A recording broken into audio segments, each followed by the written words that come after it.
Pack up ചെയ്യാൻ പോകുന്ന ഒരു അന്തരീക്ഷമല്ലേ, അതുകൊണ്ട് നമുക്ക് വേഗം തന്നെ നമ്മുടെ കടയിലോട്ട് കയറി കളയാം.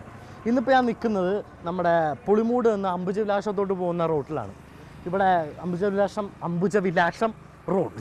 ഈ റോഡിൽ കുറച്ച് നേരെ കയറി തരുമ്പോൾ ഇവിടെ ഒരു ലാലേട്ടൻ ഫാൻ്റെ, ഒരു കട്ട ലാലേട്ടൻ ഫാൻ്റെ ഒരു ഹോട്ടലുണ്ട്. അതിൻ്റെ പേര് തന്നെ സവാരി എന്നാണ്, സവാരി ഹോട്ടൽ. ഇവിടെ നല്ല ചിക്കൻ ചുക്കയും അതുപോലത്തെയുള്ള ഐറ്റംസൊക്കെ കിട്ടുന്നുണ്ട് അറിഞ്ഞു. അപ്പോൾ എന്തായാലും നമുക്ക് ആ ചിക്കൻ ചുക്കയും ബാക്കി ഐറ്റംസും പരീക്ഷിക്കുകയും ചെയ്യാം, ഒപ്പം അദ്ദേഹത്തിൻ്റെ ആ ഫാൻഷിപ്പും ബാക്കിയെല്ലാം അറിയുകയും ചെയ്യാം. ബാ.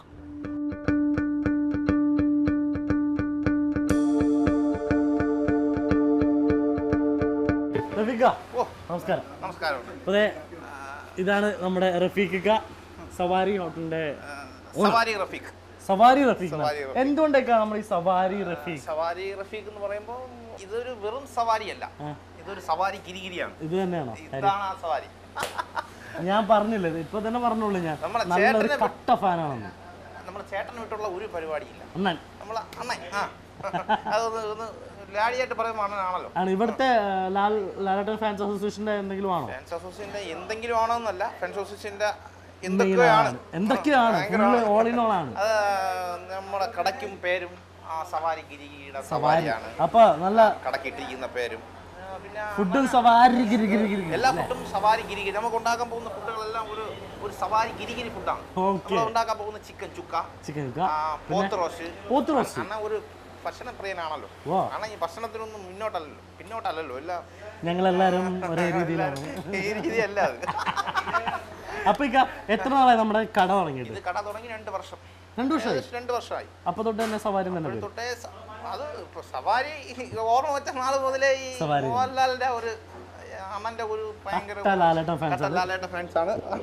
നമ്മൾ ഫാൻസ് ആണോ? ഓ, ഞാൻ ഫാനാണ്, ഞാൻ എല്ലാവരുടെ ഫാനാണ്. ഞാൻ ലാലേട്ടൻ ഫാനാണ്. നമ്മുടെ കടയിൽ ഭക്ഷണം കഴിക്കണമെങ്കിൽ മോഹൻലാൽ ഫാൻസ് കട്ടായിരിക്കണം. ഞാനിപ്പം അങ്ങനെയാണ്, ഒരാളുടെ മാത്രമാണ്, അല്ലെങ്കിൽ എല്ലാവരുടെയും ലാലേട്ടൻ ഫാനാണ്, മമ്മൂക്ക ഫാനാണ്, ജയറാം ഫാനാണ്, ദിലീപേട്ടൻ ഫാനാണ്, എല്ലാവരും ഫാനാണ്. ഞാൻ ഒരു ഫാനേ ഉള്ളൂ, ലാലേട്ടൻ ഫാൻ. പക്ഷെ നമുക്ക് എല്ലാവരും എനിക്കില്ല. അല്ല, എല്ലാവരും ഓരോ രീതിയിലാണല്ലോ. അപ്പൊ എന്തായാലും നമുക്ക് അധികം നിന്ന് സമയം കളയണ്ട, നമുക്ക് ഫുഡിലോട്ട് പോവാം. അപ്പൊ എന്തായാലും ഞാനും ഇക്കയും കൂടി ഒരു മൽപ്പിടുത്തത്തിലൂടെ അത് കൂടാണ്ട് നല്ല രുചികരമായ ചിക്കൻ ചുക്കയും പോത്ത് റോസ്റ്റ് ഞായറും തിങ്കളും മാത്രമേ നമ്മുടെ കടയിലെ സ്പെഷ്യൽ. എല്ലാ ദിവസവും ഇല്ല, ഇത് എല്ലാ ദിവസവും നമ്മൾ കൊടുക്കുന്നില്ല. ഞായറും തിങ്കൾ മാത്രം, ബാക്കിയുള്ള ദിവസം ഇതിന് പകരം ബീഫ് റോസ്റ്റ് ആണ്. പിന്നെ ചിക്കൻ ചുക്ക എല്ലാം ഡെയിലി, ചിക്കൻ ചുക്ക, ചിക്കൻ കറി. നമ്മുടെ കടയിലെ മെയിൻ സ്പെഷ്യൽ എന്ന് പറഞ്ഞാൽ ദം ബിരിയാണിയാണ്. ദം ബിരിയാണി ഒരു 12-12:30 മണിയാകുമ്പോഴത്തേക്ക് ദം ബിരിയാണി സ്റ്റാർട്ട് ചെയ്യും. അത് കഴിഞ്ഞിട്ടാണ് പിന്നെ ഓരോ നാട്ടിൽ chicken chukka, beef roast, chicken curry, chicken liver roast, പിന്നെ നല്ല മസാല കടലക്കറി. വെജിറ്റേറിയൻ കറി കൂടുതൽ ഇവിടെ ഇതില്ല, എന്നാലും ഒരു കടലക്കറി, പുട്ട്, ഇതൊക്കെ വെജിറ്റേറിയൻകാരെ നമ്മൾ കൂടുതൽ അടുപ്പിക്കുന്നില്ല. നല്ലൊരു ഭക്ഷണ പ്രേമിയും കൂടെയാണ്. എന്തായാലും നമുക്ക് അവിടെ പോയി ബാക്കി കാര്യങ്ങൾ നോക്കാം. അതെ, അപ്പൊ ചിക്കൻ ചുക്കയും നമ്മുടെ പോത്ത് റോസ്റ്റും ഉണ്ടാക്കാൻ പറ്റും. അപ്പൊ നമ്മളങ്ങ് സ്റ്റാർട്ട് ചെയ്യല്ലേ? അപ്പൊ ആദ്യം ഉണ്ടാക്കാൻ പോകുന്നത് എന്താ? ആദ്യം ചിക്കൻ ചുക്ക തുടങ്ങാം നമുക്ക് എന്തായാലും. അപ്പോൾ ചിക്കൻ ചുക്കയാണ് നമ്മളിപ്പോൾ ആദ്യം ഉണ്ടാക്കാൻ പോകുന്നത്. അപ്പോൾ ചട്ടി വെച്ചിട്ടുണ്ട്, അത് കത്തിച്ചിട്ടില്ല. അപ്പോൾ കത്തിക്കാൻ പോവാണ്. നമുക്ക് തുടങ്ങാം. പിന്നെ തീർച്ചയായിട്ടും അപ്പോൾ നമുക്ക് അഗ്നി. ഓക്കെ. അപ്പോൾ ചട്ടിയുടെ അടിയിൽ കത്തിച്ചിട്ടുണ്ട്. ഇതിൽ ഇനി വെളിച്ചെണ്ണ ഒഴിക്കണം. വെളിച്ചെണ്ണ ഒഴിക്കാൻ പോവാണ്. അപ്പോൾ നമ്മൾ എണ്ണ ഒഴിച്ചിട്ടുണ്ട്. ഇങ്ങനെ പതുക്കെ ചൂടാൻ തുടങ്ങി. ഇപ്പോഴത്തെ ചൂടാവുമല്ലോ. നമ്മളിത് ഫ്രൈ ചെയ്ത് വെച്ചാണോ നമ്മളിത്? ചിക്കൻ ചുക്ക അടിക്കുമ്പം ചിക്കൻ ഫ്രൈ ചെയ്താണ് അത് ചെയ്യുന്നത്. അത് ഡബിൾ മസാലയാണ്. ചുക്ക എന്ന് പറയുമ്പം ആദ്യം ചിക്കൻ ഫ്രൈഡ് ഒരു പൊടിയൊക്കെ ഉള്ള ഒരു മസാല. ഫ്രൈയിൽ എല്ലാ ഇൻഗ്രീഡിയൻസും വരും.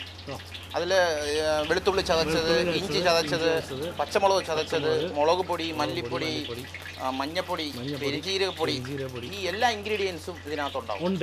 ഇത് ആദ്യം ഇതൊരു മസാല ചെയ്ത് വെച്ചിരിക്കുക. ഇത് കഴിഞ്ഞിട്ടാണ് ഇതിന് രണ്ടാമത് ചുക്ക അടിക്കുന്നത്. അപ്പോൾ ഇത് ഡബിൾ മസാലയാണ്. ഇത് സ്പൈസിയാണ്, സാധാരണ സ്പൈസിയാണ്. ചുക്ക കഴിയുകയാണെങ്കിൽ സ്പൈസി വേണം. ആണ്. അപ്പോൾ ഇത് ഓൾറെഡി തന്നെ നല്ലൊരു ഫ്രൈ ഉണ്ടാക്കി വെച്ചേക്കാണ്. ഇത് മതി ഓൾറെഡി ഒരെണ്ണത്തിന്. പക്ഷേ ചുക്കയ്ക്ക് ഇതൊന്നും കൂടി ഇട്ട് ഡബിൾ മസാല അടിക്കണം. നമ്മൾ എണ്ണ ചൂടായി തുടങ്ങി അപ്പോഴത്തേക്ക് രമ്പേല ചൂടായ എണ്ണയിൽ രമ്പേല ഇടണം. രമ്പേല കുറച്ച് കൂടണം. കുറച്ച് കൂടണമല്ലേ? ഇത് ഭയങ്കര മണമാണ്. ചെമ്പല ഇട്ടിട്ടുണ്ട്. വെളുത്തുള്ളി ചതച്ചത്. വെളുത്തുള്ളി ചതച്ചത് സഹായിച്ചത് കിട്ടിയാൽ മതി, ഞാൻ ഇട്ടുതരാം. ഇതെല്ലാം ഓരോന്നായിട്ട്.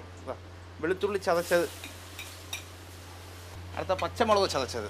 ഇതെല്ലാം അളവല്ല, ഇതെല്ലാം ഒരു കൈയളവാണ്. സാധാ ഒരു ചുക്കല്ല, ഇത് ഇച്ചിരി കൂടുതലാണ് നമ്മൾ ചെയ്യുന്നത്.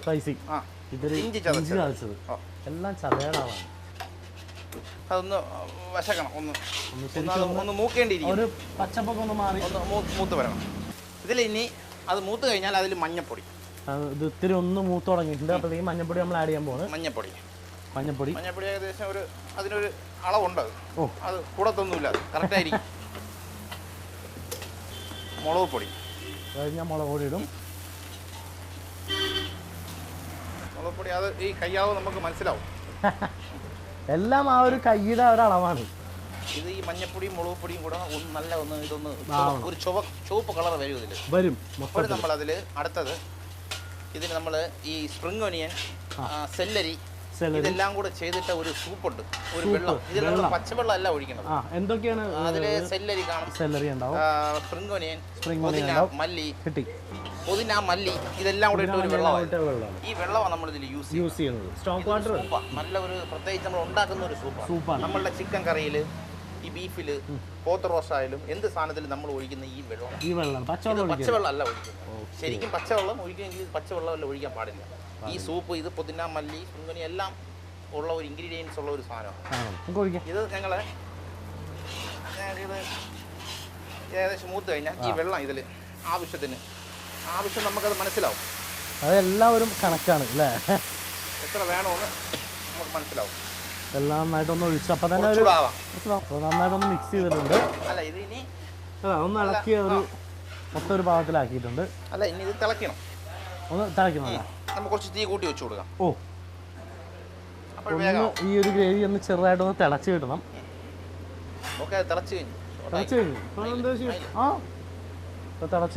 തിളച്ച് കഴിഞ്ഞാൽ അതിൽ നമ്മൾ അടുത്തത് മല്ലിപ്പൊടി.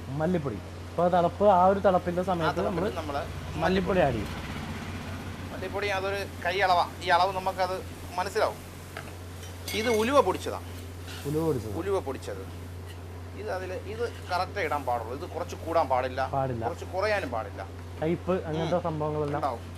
അത് കഴിഞ്ഞാൽ അടുത്തത് പെരിഞ്ചീരകപ്പൊടി. അത് കുറച്ച് കൂടിയാലും സാരമില്ല, കുറയുള്ളൂ. നമ്മളെ കസ്തൂരി മേത്തി ഇതിൽ കുറച്ച് കസ്തൂരി മേത്തി നമ്മൾ ഇടുന്നുണ്ട്. തിളച്ചത് ഇനി കുറച്ച് തീ നമുക്ക് കുറയ്ക്കണം. ഉള്ളി വാട്ടിയത്. ചിക്കൻ ഫ്രൈ പറഞ്ഞതുപോലെ ഈ ഉള്ളി നമ്മളൊരു വെടിമരുന്നാണ്. ഈ സാധനം ചിക്കൻ ഫ്രൈ പറഞ്ഞതുപോലുള്ള ഇൻഗ്രീഡിയൻസ് എല്ലാം ഇതിൽ ചേർത്ത് സെറ്റ് ചെയ്ത് വെച്ചിരിക്കുക. ഒന്ന് വാട്ടി രണ്ടാമത് നമ്മൾ വാട്ടണ്ട. പെട്ടെന്ന് നമ്മൾ കുറച്ച് കറി വേണമെങ്കിൽ ഇത് നമ്മൾ സെറ്റ് ചെയ്താൽ അപ്പോൾ നമുക്ക് ഇത് ഇതിലോട്ടിടാം. സവോള നന്നായിട്ട് നല്ല വാട്ടിയെടുത്തിക്കുക. ഇതിനകത്ത് കൊച്ചുള്ളി, ചെറിയ ഉള്ളി നമ്മൾ ആഡ് ചെയ്തിട്ടുണ്ട്. ഏകദേശം നല്ലൊരു തിക്ക് ഗ്രേവിയായി. നന്നായിട്ടൊന്ന് മിക്സ് ചെയ്യാണത്. ഇത് മതിയാവും അല്ലേ? നല്ല രീതിയിൽ തന്നെ നമുക്ക് തീ കൂട്ടി കൊടുക്കാം. തീ ഒന്ന് കൂട്ടി ഒന്ന് തിളക്കി.